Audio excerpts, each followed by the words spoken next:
Assalamualaikum warahmatullahi wabarakatuh. Mitra dangu tepang dangu deui sareng Mang Barna. Urang ngadongeng deui mitra. Neraskeun hanca garapan nu katuna tina cariyos Si Bujil karangan Ki Reksa didongengkeun deui ku Mang Barna kalayan diropea deui ku Mang Barna. Urang teraskeun hanca nu katuna waktos dinten kamari sok kabarayun sadayana.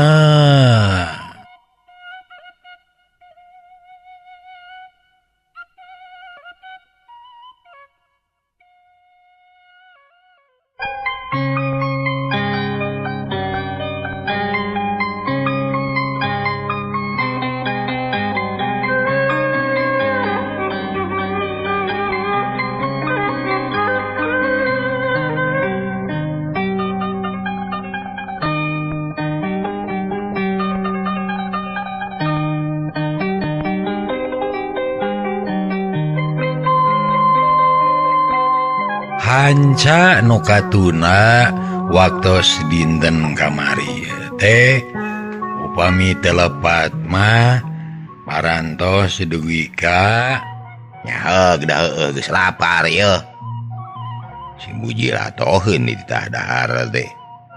Sabab nyaan geus hayang dahar. Nyi Oneh ngareos ka pawon dek nyayagikeun sangu keur salakina. Si Bujil nuturkeun, jajantungna mah anger ratu gaya wae kasieun mah. Gek diuk di pawon, melong ka Nyi Oneh nu keur nyicikeun cai kana batok. Maneh ngomong naon mah? Sedang harewos. Teu ngomong naon-naon. Ngan nyebut melang wungkul. Ngan beda sikepna kawas anu baluweng malaweung. Teuing kunaon Kang? Tema Nyi Oneh. Keun bae ukur kitu mah. Da geus biasa mah. Tepati berag. Sok kitu ngoluwut.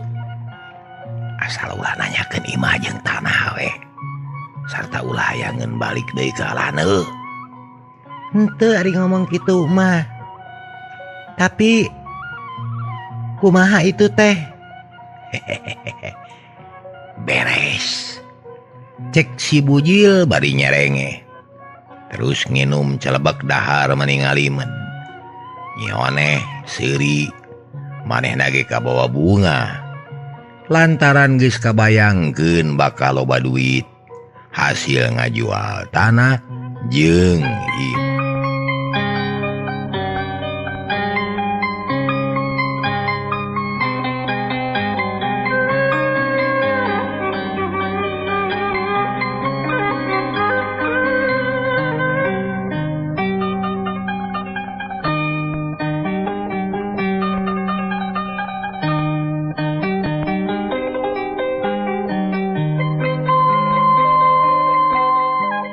Mitra kaum dangu buni keneh Rusia si Bujil teh.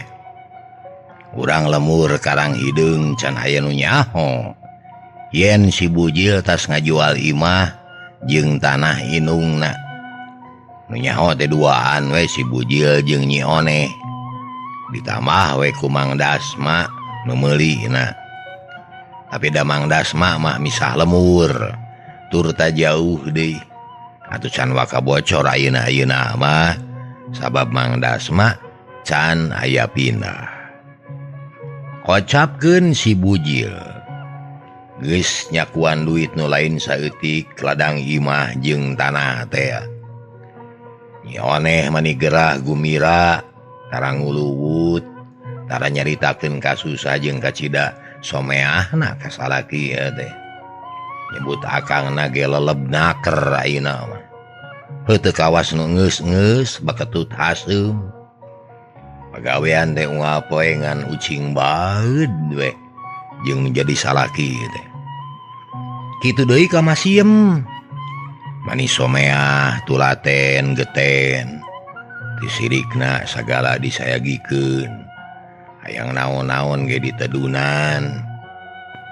sabab omongan si bujil teh jika rek jadi kenyataan dua nana nyaheun ka dirina.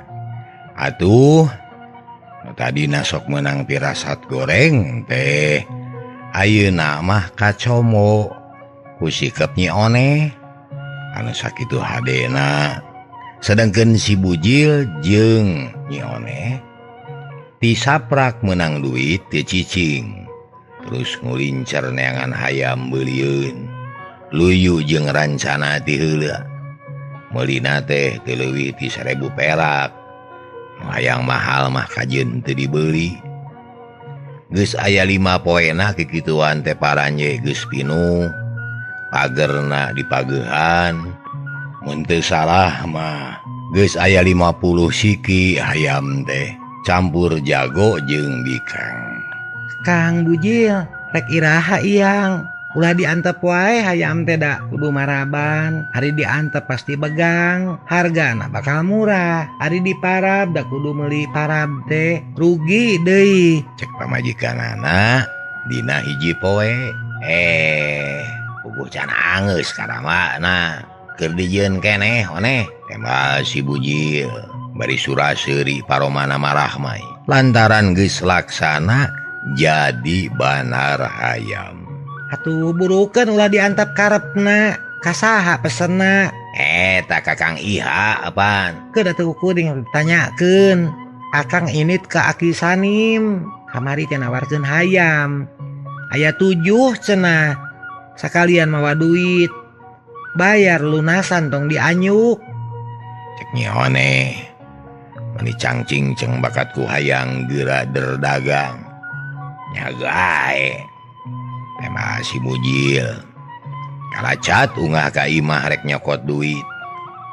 Hari Nyi Oneh nyaan harita teh ngagedig init ngajugjug ka imah Kang Iha nanyakeun karama.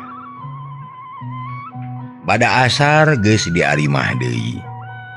Nyi Oneh rebo mawa karama anu karek angeus. Si bujil rebo mawa hayam keur meujeuna lintuh.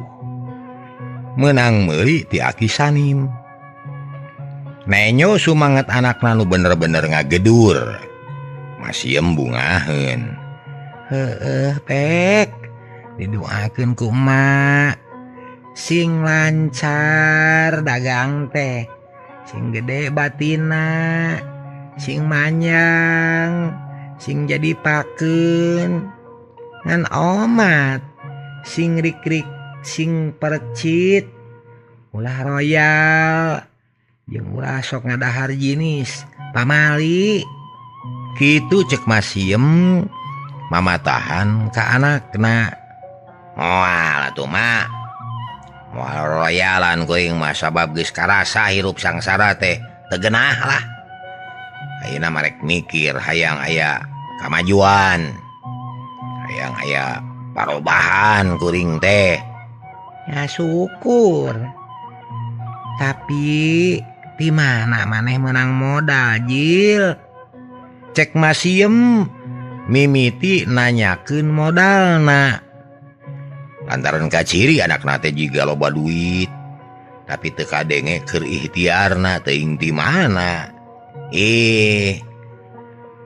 Apan menang inyeum ti Bang mak. Nyeta aya nu percaya. Pokona mah terang we pasti hasil lah. Iraha rek mimitian yang ka kotana. Isukan mak. Doakeun nya mah nya. Nyatang tuh we didoakeun mah. Pek sing gede batina, sing lancar.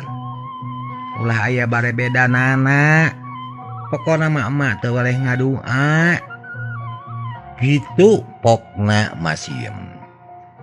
Mitra kaum dangu kacaturkeun isukna. Si bujil geus sagedang dan hayam geus diasupkeun kana karama. Cek nafsu mah hayang mawa 100. Hari pek teh 30 ge berat jeung karamana pinuh. Atuh kapaksa we sakabawana. Sangeus amitan ka Inung jeung ka pamajikan. Bral si bujil teh init ngaran diajar dagang bari mawa pangharepan anu kacida gedena.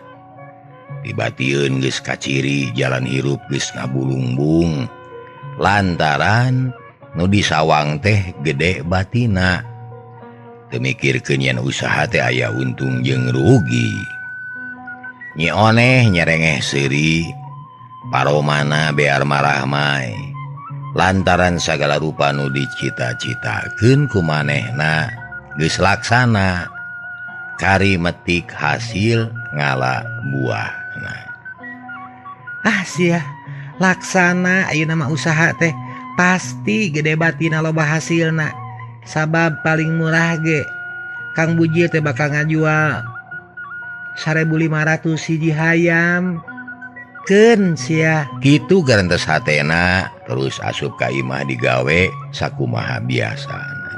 Ari masiem geus beurang mah kesel sok hayang ulin udar-ider da cicing wae mah asa teu pugu terus nyampeurkeun ka minantuna anu keur mesekan sampe di Nyai, mak rek nempo imah heula sakedeung. Malang bisi kurinyu. Da imah kosong mah sok beda hawana. Nyeta sok babari ruksak. Ceuk masiem ka Nyi Oneh. Nyamangga mak. Tapi kade ulah kamalinaan. Kudu buru-buru ka dieu deui. Cek Nyi Oneh. Aya ka Malang mah bisi masiem tuluy bebetah di imah laneuh. Lapur bakal kacau. Nya moal, ieu mah rek nempo we atuh. Nyamangga atuh mak. Geus kitu maleos masiem teh init. Lempang salse bari alak ilik. Sedangkeun Nyi Oneh suraseuri bunga hate. Ngarasa bagja sabab geus loba duit. Sawareh geus dipake modal dagang, sawareh deui keur dahar. Malah boga cita-cita rek meuli emas, meuli baju jeung pangabutuh sejena. Cegerentesna Nyi Oneh keun bae cenah imah jeung tanah dijual ge. Pokona mama kaparaban. Pangabutuh aing kacumponan. Tuman Kang Bujil teh ari diantep bae mah kudu diwarah sida diajar usaha. Ceuk garentesna Nyi Oneh barang keur jongjon di pawon jebul indungna anu ngaran mah Ineung datang. Ngelek baboko dieusi bea sareter. Ari kolot mah getenaker ka anak teh. Da nyaho si Bujil teh tara usaha boga rejeki saeutik ge diandeurkeun. Keur naon Oneh? Pokna bari bus ka pawon. Emak geuning.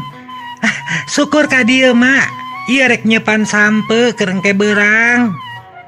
Bari ukur ngareret jongjon we digawe. Ya, beasa kuren lumayan tama eueuh teuing. Ceuk indungna bari nunda boboko dina palupuh. Lah emak. Keun bae keur di ditu atuh mak. Da kuring keur boga ayeuna mah.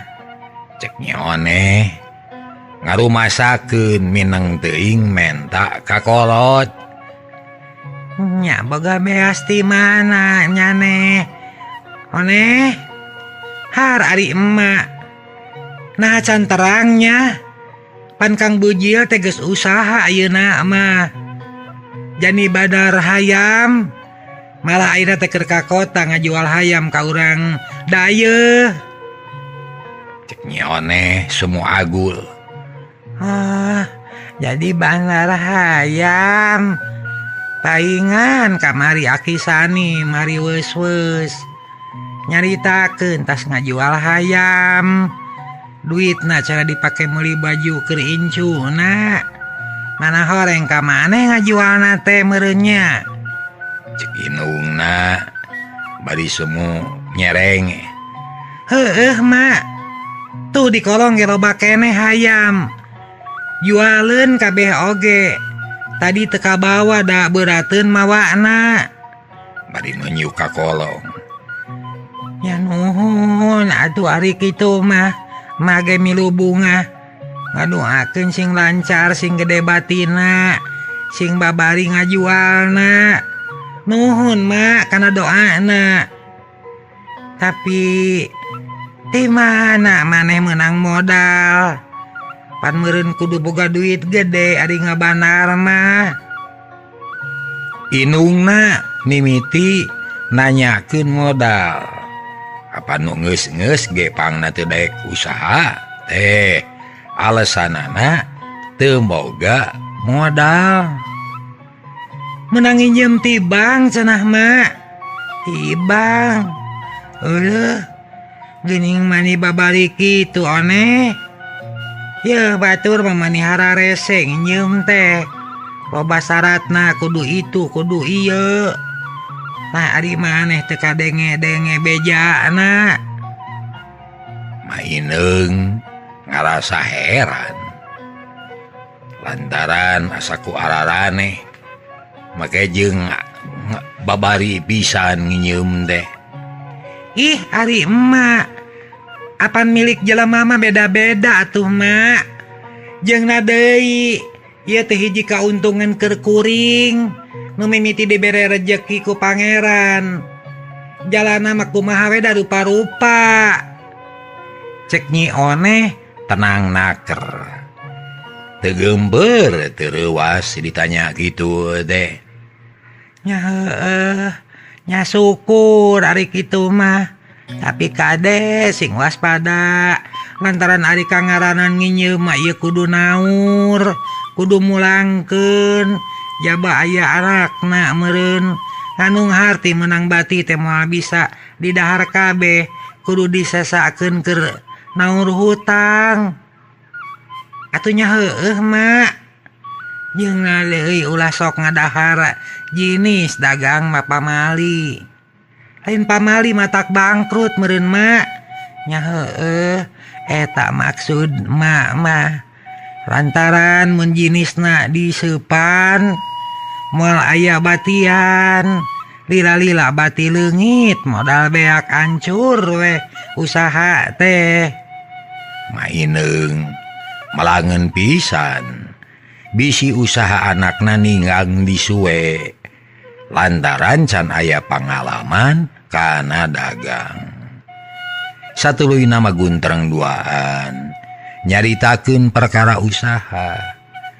Maineung telat-telat mapelingan ka anakna sangkan rik-rik gemi ulah royal ulah jebrol supaya aya hasilna tina usaha teh kudu bisa ngeureutneun daek nyeng celengan.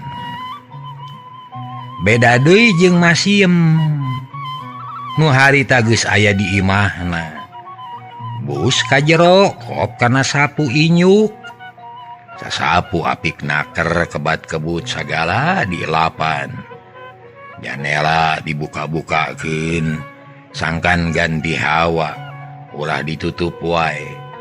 Beres bebersih di jero imah. Jero turun sasapu di pipir imah. Di tukang jeung di buruan. Jukut dicabut kalakai disapukeun. Disedekeun kana lomang. Keur kitu lar Pak RT ngaliwat. Teuing tas ti mana da manggul suluh sagelempeng. Reg Pak RT teh eureun neuteub ka Masiem. Geuning geus tiasa babersih. Damang mah. Aya berkah ujang cager ayeuna mah. Kesal geuning cicing wae mah. Nya ka dieu mah teh bebersih bari nempo imah. Lebar dikosongkeun mah. Bari eureun heula sasapuna teh. Yang hareup ka Pak RT. Nya mohon atuh. Ulah diantep teuing mah. Tapi kumaha? Jeung si bujil teh betah mah. Pak RT jadi penasaran. Aya ngeuneuleman hate Masiem. nya betah ujang sahanteun ada jeung anak sorangan nyaan barudak teh motekar geuning aya kamajuan make daek arusaha malah ayeuna ge keur ka kota si bujil teh ngajualan hayam. Cek Masiem bangun reus. Adi si Iding nu bebeja teh. Danya cenah si bujil meulieun hayam. Kumaha eta teh mana halares ngabanar? Pak RT ge geus nyahoeun horeng teh. Malah urang lemur karang hideung mah geus pada nyaho yen si bujil jadi banar hayam. Cek barudak mah careuh gaya cenah. Laras jang RT nya diajar ngabanar cenah. Nya nuhun atuh. Lah, nuhun pisan. Kuring ge ngiring bingah ye. Sugan we aya robahna kahirupan si bujil teh. Ulah anger wae kitu dari milik kada tangtungan mah. Teu kudu susah. Asal daek usaha, ikhtiar, matakeun akal. Mohon kitu pisan ujang, kitu pisan.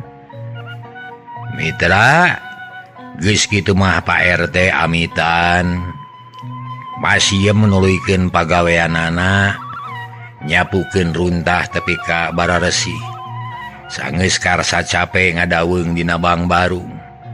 Asa tenang kana hate, asa laluasa pikiras kana kaayaan anu geus kaliwat.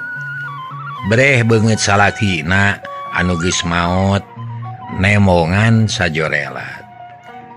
Renghap Masiem narik napas jero, terus ngusap beungeut. Aya naon ieu? Sisinarieun make nemongan si Jenna teh. Sasarina ge lebeng tara inget-inget acan. Cek Masiem ngomong sorangan. Terus ngahulang mikir. Bet bruh breh pangalaman nu geus kaliwat naremongan. Ras ingat deui kana janji si bujil anu hayang nyenangkeun, hayang ngabungahkeun ulun ku maula kakolot, tapi aneh ingat kadinya teh lain bunga. Jajantungna kalah ratug tutunggulan, hatena pating sareblak. Aya naon deui yeuh? Ih, tara-tara ti sasari. Boha-boha. Tekebat ngomongna, kalabus ka jero imah, meneut-meneutkeun janela, diselotkeun di jero turun, panto dikaitkeun di luar, teu ieu dikunci, da eueuh barang berharga di jerona oge. Geus nutupkeun panto mah, leos balik ka imah si bujil. Bari jeung teu tenang hate, teuing aya naon, ngan seseblakan wae, ngan Masiem mah nguat-nguat maneh we, teu mikiran nu can puguh karuhan. Jigana bae, pirasat Masiem teh bener. Cacak mun teu buru-buru balik mah pasti amprok. Sabab harita teh di sisi lemur aya 2 jalma keur leumpang sumurusuh. Teu nolih kana kacape hayang buru-buru tepi meureun. Eta nu duaan teh awewe hiji lalaki hiji. Tayalian iwati Mang Dasma jeung pamajikanana. Rek nempo imah jeung tanah nu kakara meunang meuli. Tayo lemur karang hideung teh, cik. Cek Mang Dasma ka pamajikanana anu ngaran Biici. Leuh geuning, jauh akang, tapi jigana mah pika betaheun. Pira aku lamun teu betah teh. Tahilikan tah, jalan bararesi daya runtah anu ngayang teu puguh. Jukut puguh tempatna, natangkalan rajeg tiis, seger matak betah. Cek Mang Dasma muji kana kaayaan lemur karang hideung anu sakedeung deui bakal jadi lemah cairna. Kumaha ka pangurus geus lapor atawa acan? Acan gewe mun geus beres-beres ayeuna mah urang nempo we heula bisi panasaran hayang nyaho. Ih, nya puguh da geus dibeli.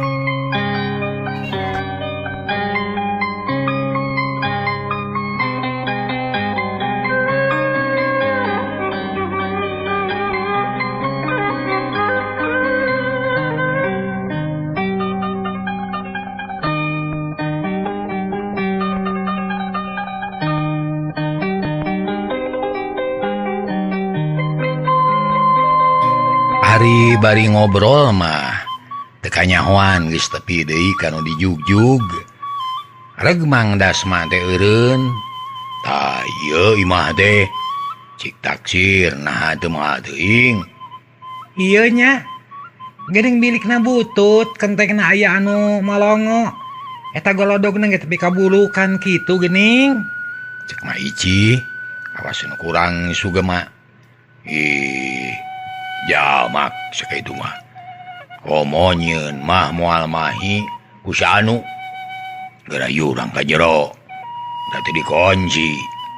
Cek Mang Dasma Bari terus unggah. Panto disurungkeun. Berai muka. Atuh bimacih nuturkeun. Tekung silila duanana geus aya di jero imah. Raja glejeg ala kilik sagala dititenan. Bimaci heraneun sabab di jerona bararesih jika anyar menang maresihan. Ih, geuning raresik di jerona mah Kang. Kawas aya anu nyicingan. Pan geus lila kosong, Lin. Oh, heran Kang oge. Har, hari ieu parabot saha ieu geuning? Oh, inungna jang bujil. Can kaburu diakutan meureun. Keun bae dangke mah dipinahkeun meureun. Kitu Kaayaan Mang Dasma jeung Bimaci. Duanana nitenan imahna nu anyar dibayar. Geus da asa-asa. Da boga rasa yen eta teh milikna. Keur kitu lar aya anu ngaliwat aya lian iwati Pak RT. Rek ngarit bari ngabuburit. Rada kaget lantaran ngadengen nu recok ngaromong di jero imah kosong. Reg Pak RT teh eureun heula. Karinyang dituna. Ari-arit mah dibawa. Aneh saha nu ngomong di imah. Paneta mah teu dieusian. Cek Pak RT. Terus ngadeuketan golodog. Memeh unggah alak ilik heula. Bereh aya sendal 2 rampasan. Nu sarampasan mah sendal capit. Geus belel. Sarampasan deui model kelom. Ke. Saha ieu? Nyoneh gitu. Tapi jeung saha? Cek Pak RT bari ngahuleng. Tarangna kerung lila-lila panasaran. Tuluy nyalukan rada bedas. Jil. Bujil. Keur naon euy? Jep nu ngaromong di imah teh jempe. Rada reuwas. Sabab aya nu nanyakeun ngaran Bujil. Bimacih neuteup ka salakina. Mang Dasma ngahuleng jiga nu mikir. Bujil. Saha? Cek Mang Dasma kala malik nanya.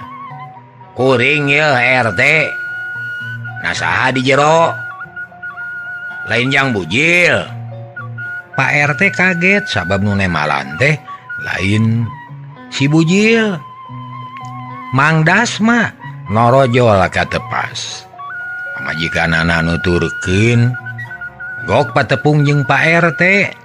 Kabeh ngahuleng heran. Sabab pada teu wawuh. Lila-lila Pak RT ngarasa curiga. Lantaran aya jelema anyar sajodo aya di imah kosong. Pok nanya rada haseum parangina. Hai. Saha nyeun? Paduduaan di imah kosong. Naon dilakukeun di dieu? Kitu nanti bari muraleng ka Mang Dasma. Semua amek asa di kotoran Gusema. Untung Mang Dasma mah geus bisa nagu.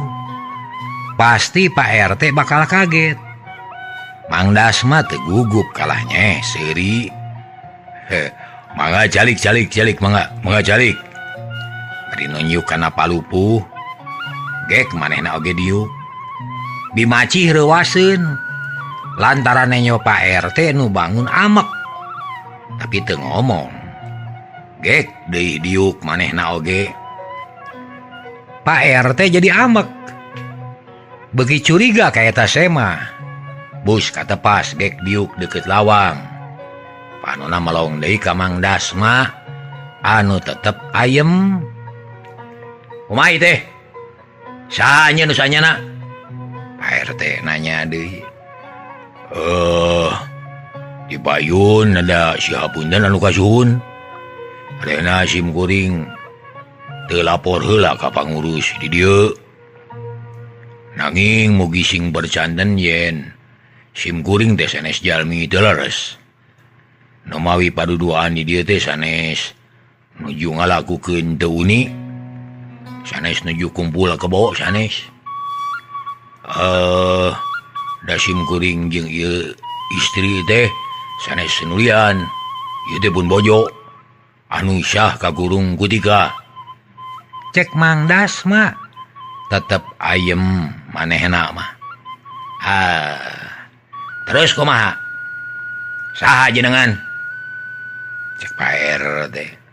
Wasta sim kuring pun Dasma. Ieu bojo kuring macih. Nalahna mah Bimaci. Ari kawit ti lemur Ciboboko. Teu acan ngalih ka dieu margi teu acan beres gitu tah. Ceuk Mang Dasma terang-terangan. Pak RT beuki heraneun. Banget ku teu ngarti. Kumaha ieu teh atuh? Kieu Pak.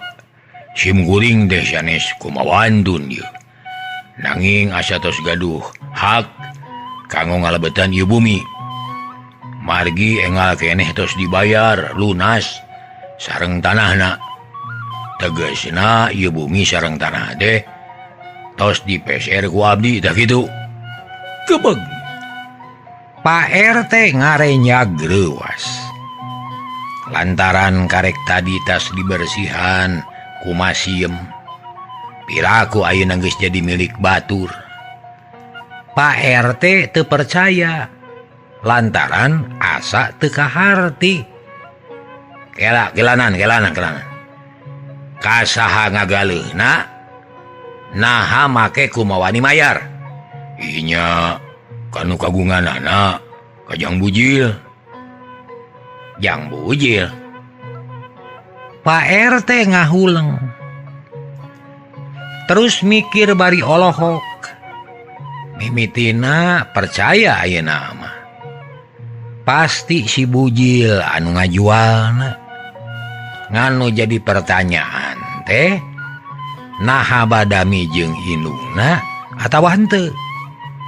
Pak RT jadi asa-asa rek nuikeun obrolan teh.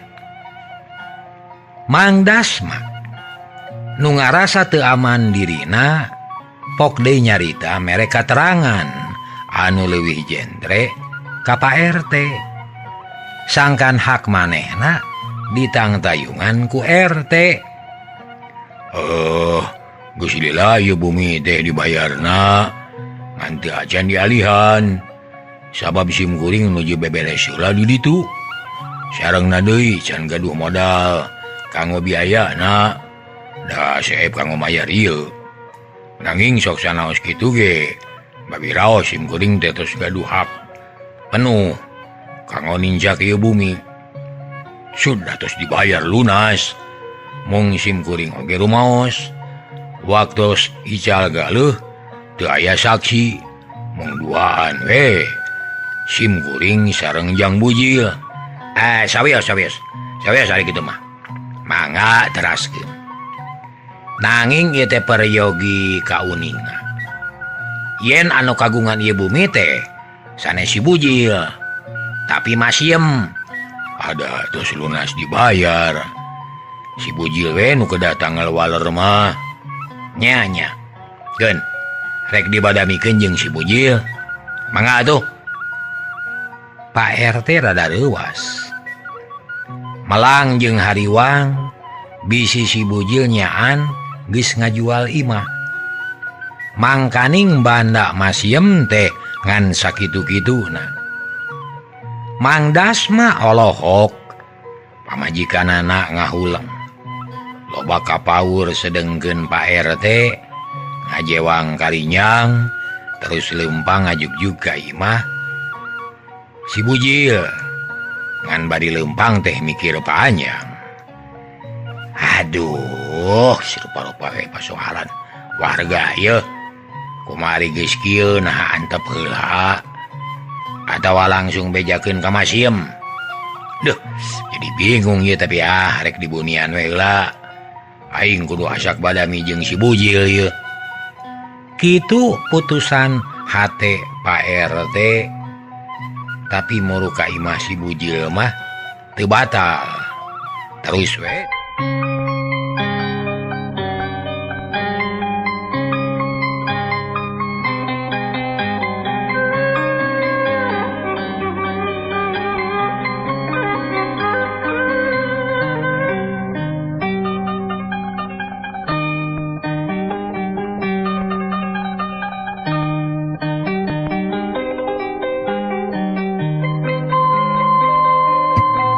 kocapkeun Mang Dasma jeung Bimaci. Sajongjongan mah ting haruleng semu bingung. Tapi lila-lila Mang Dasma sadar. Pok ngomong kalayan daria. Mageus teu kudu loba pikiran lah. Pokona ieu imah geus kabeuli ku urang. Nya urang nu bogana. Urang anu hak dikenyicingan. Urusan si bujil eta mah urusan batur. Urusan pribadina. Tapi asa hareudang ari kieu mah. Kumaha atuh? Bimaci semu bingung sok sieun. Duit dapur barang dijabel. Lana make hareudang. Urang tewak we si bujil ari ngacaukeun mah. Ayo ayeuna mah urang balik heula. Tah ieu imah nu urang teh isuk pagi teh mah urang cicingan we. Ngarah teteg kana hate. Mang Dasma ngajak balik. Tadina mah rek lila di dinya teh. Rek babetah heula bari ngomean anu perlu diomean. Tapi kulantaran aya beja kitu ti Pak RT jadi teu teteg.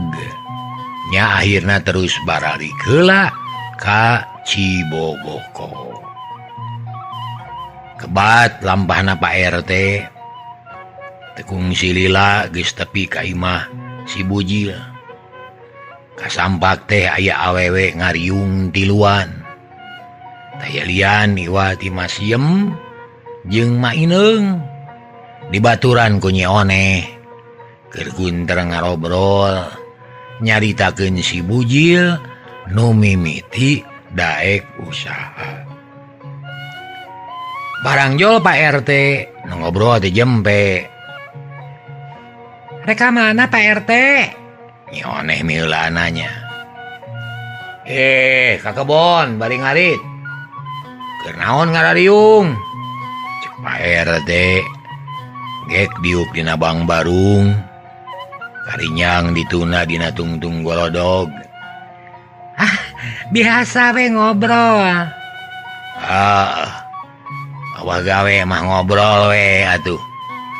Ngan kade ulah bari ngomongkeun batur. Tara-karasa eta teh. Sabab ngeunah ngomongkeun kagorengan batur mah. Teu nyaho eta teh dosa. Cek Pak RT bari nyerenge. Lain ngomongkeun nyaritakeun. Nya adi lanceuk. Ngomongkeun jeung nyaritakeun mah. Kamana si bujil? biasa waya teges saya dia di mah Kernya bakadaya bari yang hayam. oh tulusnya ngabanar teh Nya tulus Pak RT. Pan hayang aya kamajuan. oh nya syukur atuh Bade aya pikersaeun naon Pak RT? Nyi oneh rada hariwang. dumeh eta nenyo paroman Pak RT bangun anu dari anaker ante nanyakeun we atuh mun aya rek diajak ngarit ka kebon oh tama keung Pak RT teu wani betus bisi matak jadi ribut memeh dibereskeun rek nanyakeun heula ka jinisna cager para mitra hanya kau kabujeng nengnong cekap dugi ka dieu heula kange dinten ayeuna hapunten samoga kalepatan insyaallah enjing urang teraskeun billahi taufiq wal hidayah wassalamualaikum warahmatullahi wabarakatuh.